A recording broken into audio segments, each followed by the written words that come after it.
Aujourd'hui, je vous parle de notre premier investissement immobilier. Ça fait déjà 1 an. Alors si ça vous intéresse, c'est parti.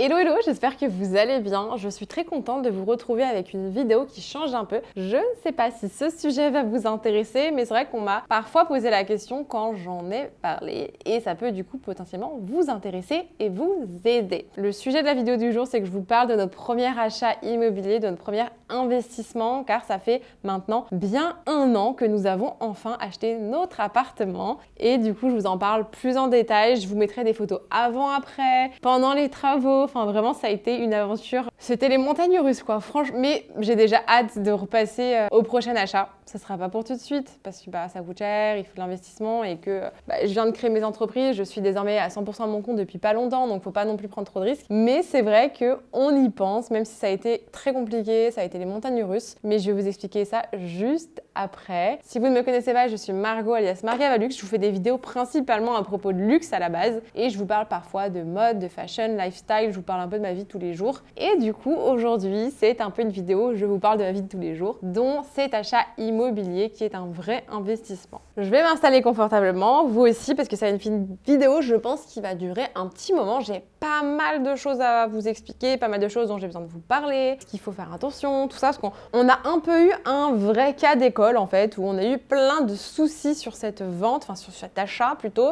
et je pense que ça peut être hyper intéressant pour vous si vous planifiez d'acheter ou si un jour vous souhaitez acheter, de faire attention à certains points. J'ai plus tous les détails en tête, je vous avoue, ça fait déjà 1 an et on a l'impression que ça fait 10 ans, honnêtement. Mais je vais essayer d'avoir un maximum de détails en tête, de choses qui puissent potentiellement vous accompagner.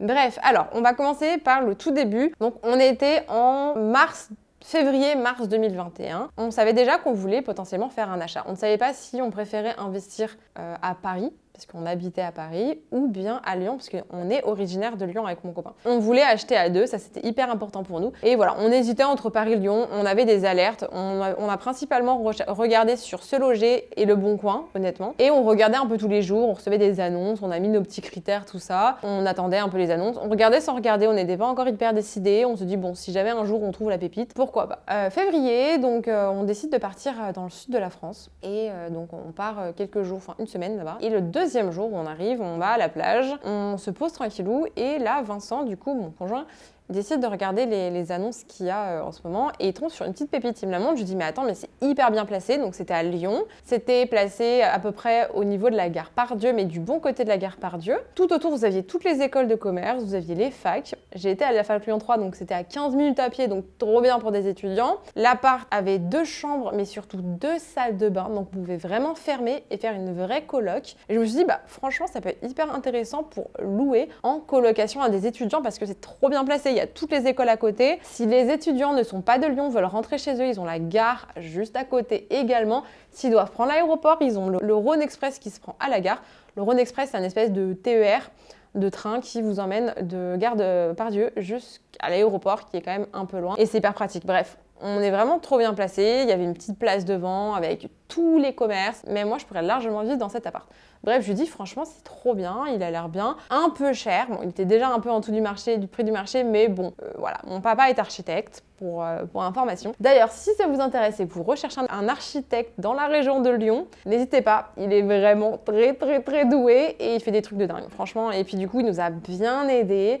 Bon, on n'avait pas le budget pour l'embaucher forcément, mais du coup, il nous a vraiment aidés. Bref. Donc j'envoie l'annonce aussi à mes parents, on en parle et on se dit bon ok, on serait ok à ce prix-là. On était dans le sud, on n'avait pas forcément prévu de repasser par Lyon en remontant, on était descendu en voiture. Et on s'est pas forcément dit on repasse par Lyon. Bon, on a quand même appelé l'agence, on leur a dit voilà, on est hyper chaud pour venir voir l'appart, on aimerait visiter, voir ce que ça donne. Par contre, nous on est de Paris, là on est dans le sud, on peut potentiellement faire un crochet à Lyon le lundi, mais faut être sûr quoi. Et elle me dit non, j'ai pas de visite avant mercredi, j'ai pas les clés. Je dis alors nous, c'est soit lundi, soit rien. Sinon, on remonte à Paris et pas de visite, rien. Et je dis à Vincent, bon, tant pis, si c'est pas pour nous, c'est pas pour nous. Hein. Ça sera pas lui, ça sera un autre. Finalement, l'agence nous rappelle, nous dit, bon, ok pour lundi soir, si vous pouvez passer, c'est parfait. On passe le lundi, on le visite, il nous plaît tout de suite, vraiment comme sur les photos, on a adoré, on s'est tout de suite projeté, on va dire, en disant là on change ci, là on change ça peut être bien, ça peut être bien. On n'a pas vu de coquilles sur l'appart, tout s'est bien passé, l'agence, voilà, bon, comme une agence immobilière, pas non plus waouh, mais quand même sympathique. Bon, on décide de faire une offre et tout de suite elle nous demande du coup si au niveau du prêt on est prêt ou pas. Je n'avais pas forcément, on s'était pas encore lancé dans toutes les recherches de prêt et tout parce que on savait pas, on n'avait pas encore d'appart, on n'était pas encore sûr à 100% qu'on voulait un appart, on attendait de trouver l'appart qui nous plaisait. Donc du coup finalement j'ai contacté mon banquier très rapidement, il nous a dit que c'était possible, etc. Donc, on s'est positionné sur l'appart. On a mis en contact, du coup...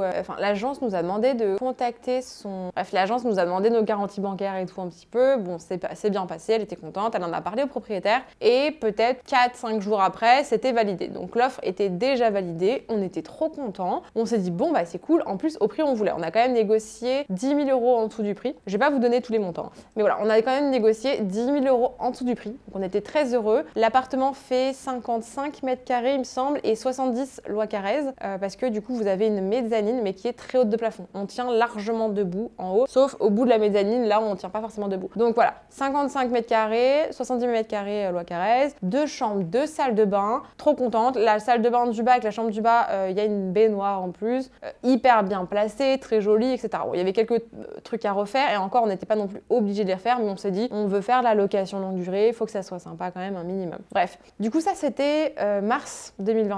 Bien le moment de signer avec les notaires, tout ça, la première signature. Donc on devait signer la première signature le 19 mai, je m'en souviens, mais à 3-4 jours de la signature, on chope le Covid avec Vincent. Super, on était dégoûtés. Du coup la signature a été reportée, la première signature à mi-juin. Donc on était un peu dégoûtés parce que ça l'a reporté à loin, mais tout le monde était hyper sous l'eau et tout, donc c'était un peu compliqué. Donc on fait la première signature mi-juin, donc on descend à Lyon, chez les notaires, blablabla. On fait la première petite signature, tout va bien. On reçoit entre-temps aussi tous les papiers, voilà. Les anciennes AGO, donc les anciennes, comment ça s'appelle? Oh, j'ai plus les noms. Bon, on reçoit tous les papiers qu'il faut. On demande aussi tous les papiers, c'est hyper important. Il manquait certains documents, donc on les a bien demandés. Faites attention, demandez bien tous les documents avant les signatures, ça c'est hyper important. La première signature ne vous engage pas forcément énormément, mais quand même, c'est bien d'avoir tout en tête avant. Donc on avait eu déjà les documents avant, il nous manquait certains documents, mais bon, c'était pas hyper important pour la première signature. Et donc on avait, voilà, les AG, c'est les assemblées générales, donc c'est tout ce qui est signé. Vous avez un max d'informations dedans et on a demandé du coup les 3 ou 4 précédentes. Donc on avait tous les documents, on avait tout ce qu'il y avait dedans. Au début, on avait la dernière AG, mais il n'y avait pas le détail. Donc on leur a dit non, nous on veut le détail. Et à ce moment-là, on se rend compte qu'il y a des procédures, il y a des énormes frais d'avocat tous les ans, genre entre 6 et 20 000 € de frais d'avocat tous les ans pour chaque AG. On se dit, oula, un peu bizarre, chelou, ça fait chier, parce que si la procédure est encore en cours, on va devoir payer. Donc, pour un appart qu'on vient d'acheter, ça ne nous convenait pas trop. On n'avait pas envie de sortir plein d'argent tous les ans pour une procédure qu'on n'a même pas lancée, dont on ne fait même pas partie. En fait, la procédure, c'était pas une procédure hyper importante en soi. C'est une procédure parce que des travaux ont été faits dans l'immeuble, ont été mal faits et du coup, certains propriétaires ont lancé une procédure contre cette entreprise. Et il se trouve qu'on a su après, plus tard, que c'est l'ancien propriétaire, le propriétaire qui nous vendait l'appart, qui avait lancé la procédure. Donc on s'est dit, chiant, on va pas payer pour lui, c'est hors de question. Et donc c'est quelque chose qu'on a négocié, qu'on a mis en clause. C'est une clause, vous pouvez rajouter tout et n'importe quoi en clause. C'est vous qui décidez. Si la personne en face veut vendre et est d'accord, tout se rajoute. Ce n'est pas le notaire qui choisit. Si jamais un notaire passe par là ou un assistant notaire ou autre, je vais peut-être me faire dégommer. Nous, c'était notre première vente, donc il y a plein de trucs qu'on savait pas. Donc franchement, chez le notaire, ça s'est pas si bien passé de ça parce qu'en fait, on avait plein de questions et on nous prenait peut-être un peu pour des gogoles, mais on avait plein de questions. Moi, j'ai besoin que ça soit clair. Si c'est pas clair, je continue à poser des questions. Et eux, dans leur tête, c'est tellement clair, facile et normal parce qu'ils font ça toute la journée que nous, c'était notre premier achat, on avait plein de questions et il y a plein de trucs, on savait pas, c'était pas évident en fait. Et cette clause, heureusement mes parents nous ont un peu conseillé aussi, on a décidé, c'était hyper important. Si elle n'était pas en mode clause, c'était non pour nous en fait. Normalement, quand vous achetez un bien, toutes les dettes de ce bien vous reviennent. Donc si par exemple vous avez une procédure en cours dans l'immeuble et que vous signez rien, c'est vous qui la payez en fait. Voilà. Donc nous, on voulait pas, tout simplement. Donc on a vu avec le propriétaire en face, il était d'accord. On a mis une clause comme quoi il devait payer tous les frais à sa charge, mais pour être sûr qu'il paye, parce qu'on se dit, mais si jamais il veut pas nous payer, parce qu'on allait devoir avancer les frais dans tous les cas, parce qu'à l'AG, c'est nous qui dealons avec les responsables et la vie de l'immeuble de tous les jours. Donc on doit payer et lui doit nous rembourser derrière. Mais on n'a aucune garantie qu'il va nous rembourser. Donc on a demandé un séquestre. Un séquestre, c'est de l'argent que lors de la vente, la personne va déposer sur un compte du notaire. Et en fait, on a dit, il y a telle somme d'argent qui va être déposée chez le notaire. Donc, on a aussi déposé cette somme parce que la personne en face a voulu qu'on fasse la même chose. Normalement, on n'aurait pas dû le faire, mais bon, on l'a fait pour être quand même sûr.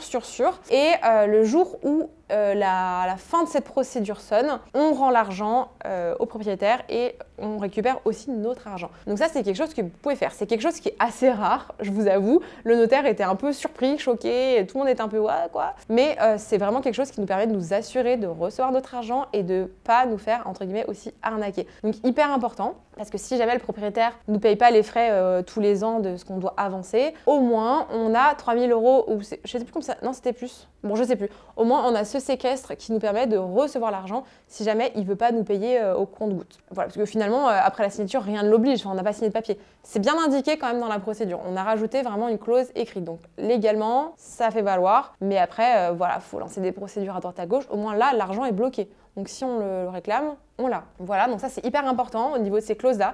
Vous pouvez ajouter n'importe quelle clause qui vous plaît. Donc en état de cause, on a choisi de lancer cette clause, c'était très important pour nous. On est parti du coup en juin, on a signé avec cette clause, tout va bien, voilà. Il fallait attendre, je crois, 2 mois pour faire la deuxième signature. En fait, il faut attendre que la banque vous accorde votre prêt, décide que c'est OK. Il y a un délai de rétractation également au niveau de la signature, il y a un délai de rétractation au niveau de la banque. C'est hyper long, franchement, c'est fatigant. Nous, au final, la banque a été ultra réactive, ultra rapide, tout a été fait avant les grandes vacances, heureusement, mais les notaires en face n'étaient pas aussi réactifs malheureusement, ils avaient beaucoup de boulot aussi et du coup ils n'avaient pas tous les documents. Donc c'est le notaire vendeur qui n'avait pas tous les documents, donc on était bien dégoûtés et on devait signer du coup fin août. Ouais, on devait signer la dernière semaine d'août, je m'en souviens, on est parti à Barcelone à ce moment-là et en rentrant on devait retourner à Lyon pour signer. Et en fait, les 5 jours avant, nos notaires nous appellent pour nous dire qu'en fait finalement la vente, le jour de la vente est annulé parce que les notaires en face n'ont pas tous les documents. Pardon. Nous on leur a dit écoutez par contre nous on a planifié un programme, on s'est organisé pour dans une semaine, on revient de vacances exprès, là vous êtes en train de nous dire que c'est annulé. On était hyper énervés je vous avoue parce que franchement c'est rageant. Enfin ça fait 2 mois et demi qu'on attendait ça, on n'avait qu'une envie c'était de signer et eux en face en fait ils étaient juste pas prêts. Et du coup, nous, on s'est organisé. Enfin, on vivait à Paris, donc il fallait qu'on s'organise. En plus, on travaillait comme des dingues à ce moment-là.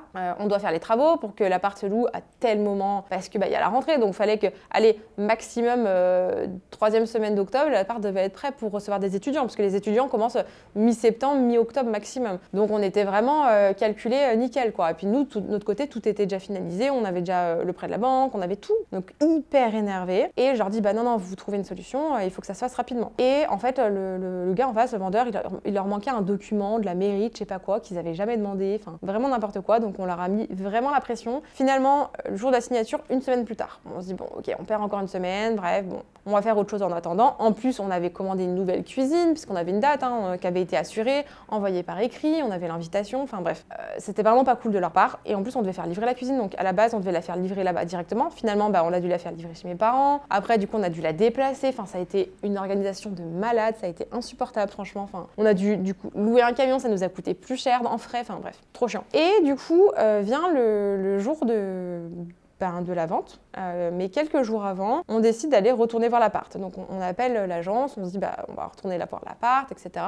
On y retourne, on commence à prendre des cotes et tout pour la cuisine, pour toute la déco, voilà, pour les lits, les machins, on prend toutes les cotes de partout. Et surtout parce qu'il y avait une grande estrade, enfin une balustrade en haut, c'était pas fermé en fait. Je vous mets toutes les photos ici quand je vous parle. C'était pas fermé et on voulait fermer complètement pour en faire une chambre et faire une vraie verrière. Et donc on a dû prendre toutes les cotes, fallait tout casser. Enfin, à la base on voulait péter l'escalier, le changer, mais du coup on n'a jamais trouvé d'escalier qui passait parce qu'on a une cheminée. Enfin bref, c'était une galère sans nom. Et quelques jours avant du coup la vente, on a une petite mamie qui vit juste en dessous de cet appart, qui vient nous voir et qui nous dit oui, vous êtes les prochains acheteurs. Je dis oui oui. Elle nous dit voilà, moi j'ai eu des dégâts des eaux, venez voir chez moi si vous voulez, j'ai la preuve.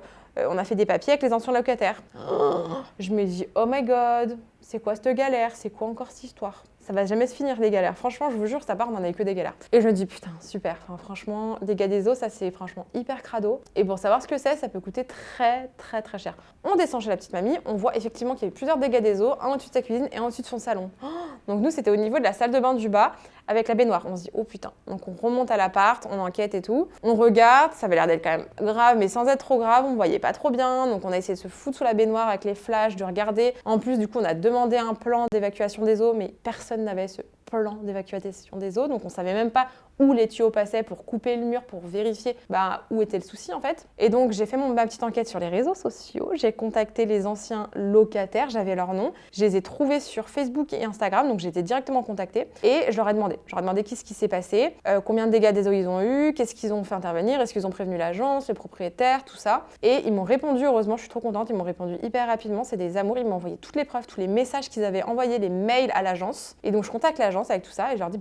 voilà le souci qu'on a. On nous a averti que nous avions un dégât des eaux, on l'a remarqué. J'ai contacté les anciens locataires, ils nous ont envoyé les mails, on a toutes les preuves comme quoi ils vous ont averti et apparemment ça n'a jamais été réparé. C'est quoi ce bordel? Et l'agence était trop mal, elle était là je sais pas trop. Donc l'agence qui vend et l'agence en location, c'était un peu différent. Et du coup, on contacte finalement le propriétaire en direct. Une fois que vous avez signé la première signature, vous avez le droit de le contacter. Ça aussi, c'était un peu bizarre. On savait pas trop si on devait le contacter en direct, si on avait le droit ou pas le droit. Notre notaire nous avait pas trop dit. Du coup, on a loupé une signature comme ça aussi parce qu'il nous avait dit bah oui, mais il fallait s'arranger avec le propriétaire en direct. Et on lui dit oui, mais on savait pas qu'on avait le droit de le contacter. On pensait qu'il fallait passer par vous pour renégocier le prix. Bon, ça, c'est encore autre chose. Et donc ça, c'était à quelques jours de la signature, de la vraie signature. Et on appelle le propriétaire, on lui dit non, on l'appelle pas. Non, on l'appelle pas. On passe par l'agence voit avec le propriétaire et tout. Et en fait, donc ça, c'était la veille de la signature. On se pointe le jour de la signature, on en parle à notre notaire et il nous dit non mais les gars, en fait, fallait voir avec le propriétaire. Là, si vous changez le prix, ça change tout. On n'aura pas le temps de changer tous les documents, blablabli, blablabla. On s'était même pas mis d'accord sur un prix en fait. Donc, fallait qu'on recontacte le propriétaire apparemment en direct. Sauf que nous, ça, on le savait pas. Donc en fait, on est venu un peu à Lyon pour rien. On est descendu pour la signature, finalement, on l'a pas signé. Donc on était vraiment dégoûtés et personne nous averti qu'on avait le droit de recontacter le propriétaire en direct en fait. Nous on était passé par l'agence, mais entre-temps elle n'avait pas vu avec le propriétaire, ils n'avaient pas renégocié parce qu'on voulait renégocier le prix du coup de l'appart ou faire un séquestre à cause de ce dégât des eaux parce que si c'était plus grave que ça nous aurait coûté une blinde finalement. Donc du coup on remonte à Paris dépité, vraiment dépité. Le lendemain on rappelle le propriétaire, on a eu un peu de mal à l'avoir et on lui explique l'histoire et en fait le mec n'était même pas au courant. En fait le gars avait plusieurs apparts sur Lyon. Et il s'en occupait pas vraiment. Il avait laissé l'agence s'en occuper, location, longue durée, courte durée, bref, il s'en occupait pas du tout. Et en fait, le mec était même pas au courant de ça. Et en fait, on a découvert un peu le poteau rose. L'agence a fait appel à l'assurance, apparemment. Ils ont été payés par l'assurance, donc c'est l'agence qui a récupéré les sous. Ils n'ont pas fait réparer au final l'appartement, ils ont fait intervenir personne, ils ont récupéré les sous et le propriétaire n'en a jamais su, donc n'a jamais récupéré ses ronds. Donc en fait, il y a eu un énorme souci, donc le propriétaire s'est retourné aussi contre l'agence. On a foutu une énorme bombe dans le dossier et finalement le propriétaire a accepté de renégocier le prix. Donc à ce moment-là, on n'avait pas le droit de renégocier le prix de l'appartement. C'était pas quelque chose de possible. Par contre, on a fait du coup une espèce de séquestre pour travaux. Donc ça, c'est quelque chose que vous pouvez renégocier. Donc on a fait installer une nouvelle clause avec une clause soi-disant travaux. Et du coup, c'est de l'argent qu'on a récupéré. Donc ça, c'est possible, entre guillemets. Sinon, il aurait fallu tout annuler, refaire la vente. On serait reparti pour des mois et des mois, apparemment. Bon, je sais pas trop comment ça fonctionne. Hein. Honnêtement, on a suivi les conseils de nos notaires, mais c'était un peu laborieux parce que nous, d'un côté, c'était notre premier achat. On n'était pas au courant de tout. Et pour eux, c'était un peu compliqué. À un moment, on s'est un peu embrouillé avec nos notaires hein, parce que moi, je me suis pas laissé faire. Lui, il m'a un peu embrouillé et je suis un peu rentrée dedans parce que je comprenais pas tout. Et je lui ai dit, mais attendez, mais c'est aussi votre job de nous conseiller. On est jeunes, c'est notre premier achat. Forcément, on a des questions et on va pas signer n'importe quoi. Donc, ils étaient un peu embêtés parce que c'était plus de boulot pour eux que prévu. On n'achetait pas un château. Donc, oui, niveau rapport qualité-prix, pour eux, c'était pas très intéressant. Mais nous, c'était important. C'est notre premier achat. Forcément, on va pas laisser passer des choses. Et en plus, ce genre de clause, ça se fait pas souvent. Donc, les personnes qui s'y connaissent mieux que nous vous diront peut-être en commentaire, vous me direz, on a été un peu chiant, mais je suis contente qu'on l'ait été parce que franchement, sinon j'aurais pas signé. Donc voilà, on a eu ça. Du coup, la signature a été reportée d'une semaine et demie. Voilà, on était encore grave dégoûtés. Une semaine et demie plus tard, on redescend à Lyon encore une fois. Donc je vous laisse imaginer les allers-retours en voiture, le prix, l'essence, les péages, etc. Mais bon, on en profitait pour descendre. À chaque fois, on achetait des meubles, des trucs. On en profitait pour les descendre chez mes parents. Et donc arrive le jour de la signature. On avait tous les papiers, tout était bon, tout était en ordre, tout avait été modifié et tout. On arrive devant la porte, on avait rendez-vous à 11h, je m'en souviens. On arrive devant la porte et là, je sais pas pourquoi, je me dis, regarde ton téléphone. Je regarde mon téléphone, je vois un mail passer de notre notaire, de l'assistante du notaire qui me dit, enfin, l'objet c'est rendez-vous annulé. Je prends la haine. Et quand je vous dis, j'ai un coup de nerf qui monte. D'un coup, je deviens rouge. Mais vraiment, je vois noir. Je me dis, mais ils se foutent de ma gueule, c'est hors de question, c'est hors de question. Je monte, mais énervée comme pas possible. J'ouvre la porte, je leur dis, j'ai rendez-vous à 11h pour signer. Je vais signer aujourd'hui. Genre vraiment, j'aurais dit, c'est simple, on signe aujourd'hui. Je ne bouge pas de votre bureau tant que je n'ai pas signé et que je n'ai pas les clés de ce foutu appartement. Parce que je vous le dis, on va signer. Et aujourd'hui, je mets mes meubles à l'intérieur, j'ai tout. J'ai ma cuisine, j'ai tout. On s'est organisé pour. Vous n'allez pas encore me demander de repousser la date. C'est impossible. Surtout qu'un mois après, pile poil un mois, on déménage à Barcelone. Donc il fallait qu'en 4 week-ends, les travaux soient faits parce qu'on allait descendre, faire les allers-retours. Finalement, on a signé ce jour-là, mais on a incité, on aurait dû rester quoi à la base? Allez, 1 heure grand maximum, on est resté je crois 4-5 heures. En fait, le problème c'est que le vendeur en face, il lui manquait un papier de la banque. Non mais franchement, là, ça faisait 3-4 mois qu'on y était, le notaire avait pas fait son taf en face et il y avait toujours pas le papier de la banque. Oh, franchement, j'ai vu noir. Hein. Même nos notaires, ils étaient dépités, ils étaient dégoûtés, enfin c'est bon. On leur a dit non, c'est mort. Donc on a attendu, on les a harcelés, on les a appelés. En plus, c'était un vendredi, donc autant vous dire les banques. Le vendredi, ça bossait pas trop, le mec répondait pas, le banquier. On a essayé de l'appeler en direct. Le notaire, en plus en face, il répondait 1 fois sur 2. Le vendeur, on avait du mal à l'avoir. Enfin, c'était insupportable. Franchement, l'assistante notaire, respect. Vraiment, nos notaires à nous, ils ont un peu quand même géré ce jour-là. Et on a attendu, et on leur a dit non, mais de toute façon, c'est simple, on signe aujourd'hui. Donc, du coup, ce qui a été fait, c'est qu'on a signé de notre côté. Le vendeur a signé aussi de son côté, mais par contre, ce qui se passait, c'est que tant que le vendeur n'avait pas le papier de la banque, il n'allait pas recevoir l'argent de la vente. En fait, le notaire a fait un séquestre du prix total de l'appart et tant que la condition que l'acheteur reçoive son argent de l'appart, c'était qu'il ait le papier qui montre qu'il est le papier de cette banque. Donc du coup, nous, on a quand même pu signer, on s'est installé dans l'appart, heureusement, on a pu tout faire. Mais franchement, jusqu'au bout, ça a été les montagnes russes. Franchement, j'étais rouge. Du coup, on a perdu du temps sur cette journée-là, on a commencé les travaux tout de suite après, mais on a perdu grave du temps, quoi. Finalement, on a encore perdu 5 heures. Mais bon, du coup, après, tous les week-ends, on a fait des travaux. Vraiment, c'était trop intense. On partait le vendredi soir de Paris, on arrivait, il était 1h du matin à Lyon. On faisait les travaux samedi, dimanche. Dimanche, on repartait à 20h, on arrivait à minuit à Paris. Et ainsi de suite pendant 1 mois. En plus, c'était stressant parce qu'on avait 1 mois pour finir les travaux. C'est pas fini la galère. C'est jamais fini de tous les cas, hein, franchement. Donc déjà, la cuisine était tordue. Enfin, c'était un enfer parce que les murs sont pas droits. Donc on a dû galérer avec le plan de travail. On a acheté la cuisine chez Ikea. Par contre, le plan de travail, on l'a acheté je sais plus où. Plan de travail en bois. Et on l'a redécoupé parce que c'était pas droit. Il a fallu qu'on triche un peu. Ensuite, on a dû repeindre tout l'escalier en blanc. Il était noir, donc c'était une vraie galère. Il a fallu mettre 5 couches de peinture. On a acheté je sais pas combien de peinture. On a acheté de la peinture de garage, mais heureusement finalement ça tenait. Mais on a repeint la cheminée. Et le plus dur, ça a été aussi de créer la verrière parce qu'on voulait fermer et mettre une porte. Merci à mon papa et à mon mec. Ils ont géré, vraiment, ils ont géré. Et on a fait tous les travaux nous-mêmes. Vraiment, tous les travaux ont été faits par nous. On n'a embauché personne d'autre. Ça, c'est cool.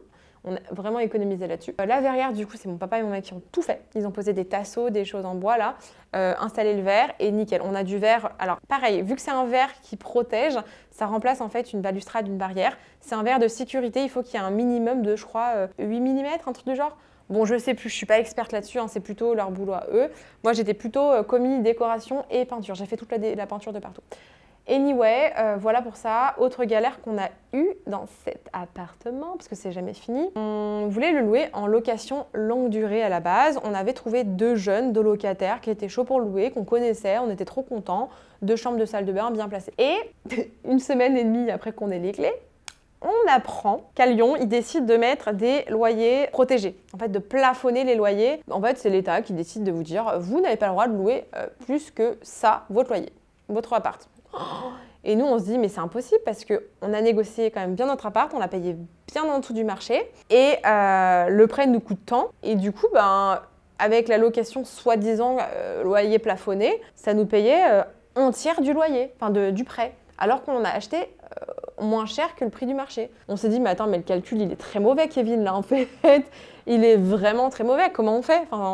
On est parti du principe que ça allait nous auto-payer le prêt. on n'avait pas prévu forcément d'investir de l'argent dedans, quoi.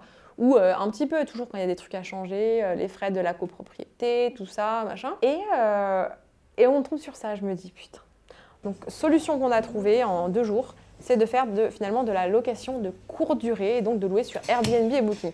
Heureusement, je connaissais quelqu'un qui avait une entreprise qui gère ça sur Lyon, donc je lui ai tout de suite demandé. Elle nous a demandé de faire un changement d'usage à la mairie. Donc en fait, c'est une demande qu'on fait à la mairie pour changer l'usage de l'appart. Au lieu de le faire en usage habitation, on l'a mis en tourisme meublé et donc ça permet de louer plus de 120 nuits par an. Parce que si vous louez 120 nuits par an, ça ne vous paye pas non plus la location. Enfin bref, c'est une galère.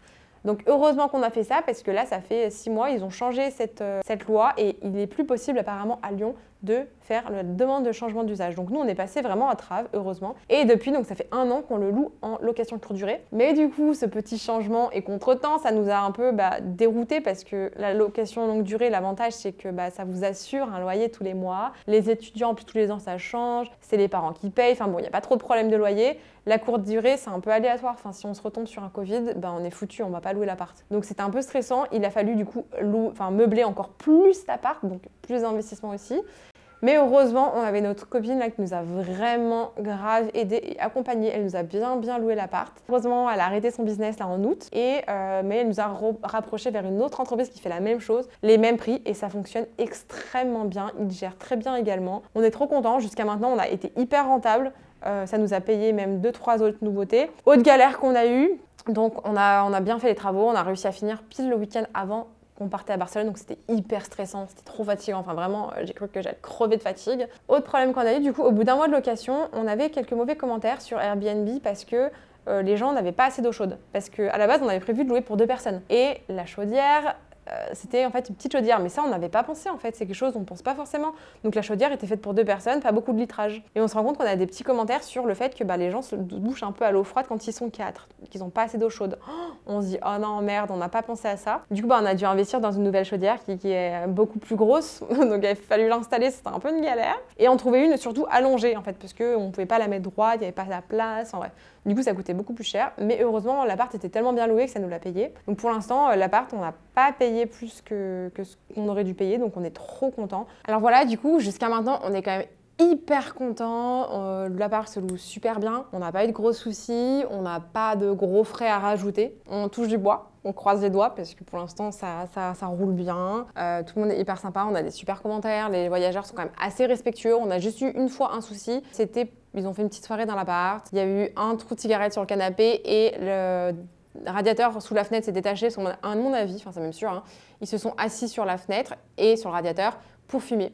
Voilà, il y en a qui ont fumé à l'intérieur alors que c'est interdit. Et du coup, la caution a été pétée, quoi. La personne a pris la caution, parce qu'on fait gérer notre appart par une entreprise qui gère en fait tout simplement notre appartement. Donc ça c'est trop cool, on n'a rien besoin de faire, ils nous prennent 20% et c'est tout. Ils gèrent tout de A à Z. Donc ils ont fait péter la caution, normal. Et du coup, on a racheté un canapé, c'était l'occasion de le changer. On a racheté même un canapé lit qui nous permet du coup maintenant d'accueillir 6 personnes, donc c'est plutôt cool. Et jusqu'à maintenant, on est trop contents.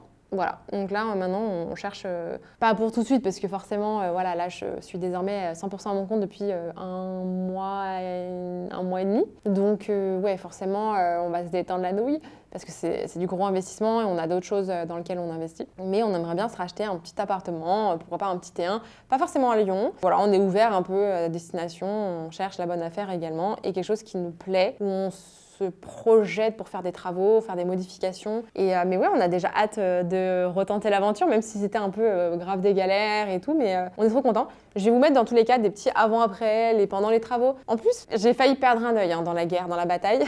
En fait, j'étais en train de repeindre l'escalier, parce qu'en fait, l'escalier était noir et on l'a repeint totalement en blanc. J'étais en train de le repeindre comme ça, et en fait, j'avais mis trop de peinture sur le pinceau, et d'un coup, j'ai une goutte qui m'est tombée dans l'œil. Mais franchement, je l'ai vu arriver dans mon œil. Mais les gars, j'ai paniqué. Heureusement, la peinture était à l'eau et j'étais en panique. Je voyais plus rien de mon œil droit. Ça me brûlait, je commençais à paniquer, j'ai mis grave de l'eau. C'est parti, mais je vous jure, j'ai vraiment eu peur. Voilà, donc c'est dangereux, il faut faire attention. Mais non, sinon c'était cool. J'ai appris plein de trucs parce que moi je suis pas forcément dans les travaux. Mais mon papa et mon copain connaissent plein de trucs, donc ils ont tout fait eux-mêmes. La verrière a été faite sur mesure, parce que forcément le mur était même pas droit. Enfin, Je vous explique, mais je vous explique pas même pas toutes les galères. Hein. Franchement, c'était heureusement mon père et mon copain ont été hyper patients et hyper bons. Et le résultat est dingue. Enfin, je suis trop fan. C'est vraiment un appart dans lequel on pourrait vivre. Franchement, bon, maintenant on vit dans beaucoup plus grand, mais si un jour on a besoin de cet appart pour vivre, on pourrait. Vraiment, il est trop mignon, trop beau, il est bien foutu. Il n'y aurait aucun problème là-dessus. Voilà, donc je ne suis pas experte sur la question. Ça se trouve, si vous êtes expert ou notaire ou autre, vous avez vu que j'ai dit des boulettes, n'hésitez pas à me corriger, mais normalement, enfin voilà, nous en tout cas, c'est notre histoire, c'est notre expérience. Si vous avez la moindre question, n'hésitez surtout pas, je serais ravie d'en discuter avec vous. C'est une très belle aventure, mais il faut faire hyper attention à tout. Enfin vraiment, il faut être hyper bien entouré. Vos notaires sont hyper importants, ils sont censés vous défendre. On n'est pas mécontent de nos notaires, on n'est pas non plus ultra enjoué par notre première expérience, je vous avoue. À un moment, on s'est même embrouillé un peu avec nos notaires. Hein. Moi, j'ai pas hésité à leur rentrer dedans, Vincent aussi, parce qu'on était hyper énervés un peu contre eux, parce qu'ils nous prenaient pas forcément notre défense, alors que c'est notre dossier. Enfin, nous, c'est quand même beaucoup d'argent pour nous, on est jeunes, on s'y connaît pas du tout. Des fois, ils nous expliquaient pas forcément. Il y a des choses qui étaient logiques pour eux, mais pas pour nous. Et du coup, on a un peu aussi perdu du temps. On a aussi perdu du temps chacun de notre côté à cause de cette mauvaise communication, j'ai envie de vous dire. Mais bon, c'est un peu dommage, mais bon, au moins, voilà, on a appris plein de choses, ça c'est cool. Après, à la fin, ils nous ont vachement défendus, donc franchement, merci à eux pour ce travail. Je sais que les notaires, malheureusement, ont énormément de boulot, mais nous, c'était notre premier achat, donc c'est une expérience qui est ultra importante.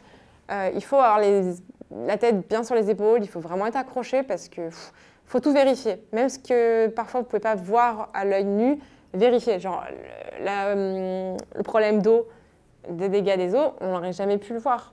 Enfin, il aurait fallu ouvrir la trappe de la baignoire, on ne l'a pas fait et c'est quelque chose qu'on fera à l'avenir. Pareil, n'hésitez pas à aller voir les voisins, leur poser des questions, ça c'est quelque chose qu'on ne fait pas forcément. Pour les prochains achats, on ira voir les voisins, on ira toquer, on ira poser nos questions. Les anciens locataires, s'il y en a, on ira les contacter comme je l'ai fait. Vraiment, il faut mener son enquête, on ne sait jamais. Vraiment, une fois que vous avez signé, c'est foutu pour vous. Et sachez que vous avez le droit de rajouter tout et n'importe quoi en clause. Du moment qu'en face, ils sont OK, why not ? Voilà pour la vidéo du jour, j'espère que ça vous aura plu, ça change vraiment du registre pour le coup. Mais je trouve que c'était hyper important de vous en parler parce que ça a été vraiment une grande aventure, ça a été plein de rebondissements, ça n'a pas été tout le temps joyeux.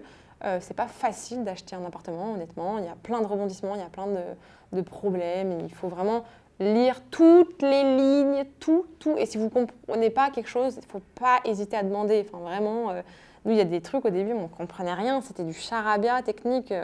Et du coup, maintenant, ça va un peu mieux, mais quand même, n'hésitez pas. Voilà, si vous avez la moindre question, je suis ravie de répondre à vos questions, donc n'hésitez pas. Si vous n'êtes pas abonné à ma chaîne YouTube, abonnez-vous s'il vous plaît. Et je vous mets juste ici 2 prochaines vidéos. Si vous n'avez pas regardé, regardez-les. Et puis écoutez, je vous dis à très vite pour de prochaines vidéos. Bye bye!